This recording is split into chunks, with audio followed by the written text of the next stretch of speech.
নেত্রকোনার পূর্বধলায় প্রতিবাদ মিছিল করেছে নিষিদ্ধ সংগঠন ছাত্রলীগের সদস্যরা। এ ঘটনায় 6 জনকে আটক করেছে পুলিশ। রোববার সকালে পূর্বধলা থানার ভারপ্রাপ্ত কর্মকর্তা রিয়াদ মাহমুদ এ তথ্য নিশ্চিত করেছেন। শনিবার ভোরে উপজেলা ছাত্রলীগের সাধারণ সম্পাদক শাহাদাত হোসেনের নেতৃত্বে শ্যামগঞ্জ দুর্গাপুর সড়কের বালুচড়া এলাকায় একটি ঝটিকা মিছিল বের করা হয়। পরে আওয়ামী লীগের বিভিন্ন ফেসবুক আইডি থেকে মিছিলটির 1 মিনিট 49 সেকেন্ডের একটি ভিডিও আপলোড করা হয়। 5 আগস্টের পর নেত্রকোনায় আওয়ামী লীগের অঙ্গ সংগঠনের এটি প্রথম মিছিল। মিছিলের পরে রাতেই ছাত্রলীগের 6 সদস্যকে আটক করে পুলিশ।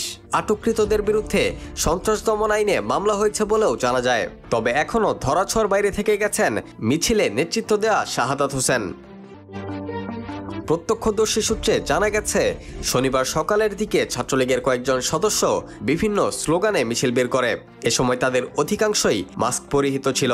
কয়েক মিনিট মিছিল করার পর তারা মোটরসাইকেলে দ্রুত এলাকা ত্যাগ করেন।